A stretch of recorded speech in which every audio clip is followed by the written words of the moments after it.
জানেন এই মুহূর্তে আপনার জীবনের যে সময়টা যাচ্ছে এটা আর কখনো ফিরে আসবে না। এই 1 মিনিট, এই 1 ঘন্টা, আজকের এই দিনটা চলে গেলে গেলই। তাহলে একটু ভাবুন এই সময়টা দিয়ে আপনি কি অর্জন করেছেন, কি রেখে যাচ্ছেন, আর কিয়ামতের দিন কি নিয়ে যাবেন। আল্লাহ আমাদের এখানে পাঠিয়েছেন একটাই কারণে। তিনি নিজেই বলেছেন, আমি জিন ও মানুষকে সৃষ্টি করেছি শুধুমাত্র আমার ইবাদতের জন্য। শুধুমাত্র এই একটা শব্দ একটু থেমে পড়ুন। আল্লাহ বললেন শুধুমাত্র, মানে অন্য কোনো কারণ নেই। চাকরি করতে পাঠাননি, টাকা বানাতে পাঠাননি, শুধু সংসার করতে পাঠাননি। এগুলো করবেন, কিন্তু এগুলো উদ্দেশ্য না, পথ। উদ্দেশ্য একটাই, তার ইবাদত। এবার আমাদের নবী সাল্লাল্লাহু আলাইহি ওয়াসাল্লাম একটা কথা বলেছেন, মাত্র কয়েকটা শব্দ, কিন্তু এই কথাটা বুঝলে পুরো জীবন দেখার চোখটাই বদলে যায়। দুনিয়া হলো আখিরাতের শস্যক্ষেত্র। এখন একটু চিন্তা করুন, একজন কৃষকের কথা ভাবুন। ভোরবেলা উঠে মাঠে যান, রোদে পুড়ে ঘেমে কাজ করেন। কেন?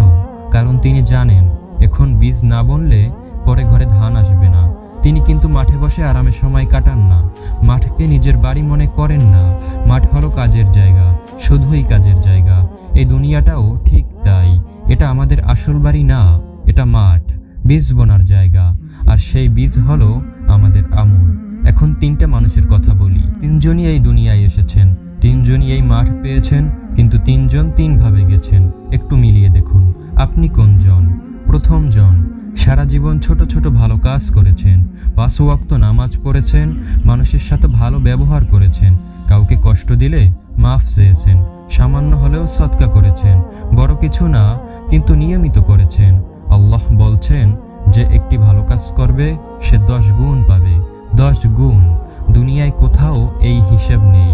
ব্যাংকে রাখলে সামান্য মুনাফা পাবেন, কিন্তু আল্লাহর কাছে রাখলে 10 গুণ পাবেন। আর সেই পুরস্কার কোনো দিন শেষ হবে না। দ্বিতীয় জন, এই মানুষটা খুব খারাপ না, কিন্তু সারা জীবন ভেবেছেন পরে করব, বয়স হলে করব। একটু বড় গুনাহ করলে ভেবেছেন এটুকু কে দেখে। আল্লাহ বলছেন যে অনুপরিমাণ ভালো কাজ করেছে সে তা দেখবে, যে অনুপরিমাণ খারাপ কাজ করেছে সে তাও দেখবে। অনুপরিমাণ একটা মিথ্যা কথা, একটা গীবত, একটা নামাজ ইচ্ছে করে ছেড়ে দেওয়া, একজনকে অন্যায়ভাবে কষ্ট দেওয়া, কিছুই মুছে যায় না, সব লেখা হয়ে আছে। তৃতীয় জন, এই মানুষটার কথা বলতে গেলে সবচেয়ে বেশি কষ্ট লাগে, কারণ তিনি খুব খারাপ কিছু করেননি, কিন্তু ভালো কিছুও করেননি।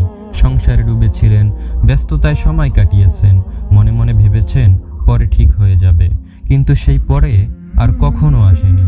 নবী সাল্লাল্লাহু আলাইহি ওয়াসাল্লাম বলেছেন, মানুষ মারা গেলে তার সব আমল বন্ধ হয়ে যায়। মাঠ শেষ, সময় শেষ, বীজ বোনার সুযোগ শেষ। খালি হাত নিয়ে চলে গেলেন। হাসান আল বসরি রহিমাহুল্লাহ তাবিঈদের মধ্যে অন্যতম বড় আলেম। তিনি একটা কথা বলতেন যেটা শুনলে ভেতরটা নড়ে ওঠে। হে আদম সন্তান, তুমি আসলে কতগুলো দিনের সমষ্টি। প্রতিটি দিন যখন চলে যায় তোমার একটা অংশ চলে যায়। এখন একটু ভাবুন আজকের দিনটা কিভাবে গেল। আপনার যে অংশটা আজকে চলে গেল সেটা কি কাজে লাগলো? ইমাম ইবনুল কাইয়িম রহিমাহুল্লাহ বলেছেন, দুনিয়া হলো একটা সফর। প্রতিটি মুসাফির জানে গন্তব্যে পৌঁছাতে পাথেও লাগে। যে পাথেও ছাড়া বের হয় সে পথেই শেষ হয়ে যায়। আমরা সবাই সেই সফরে আছি।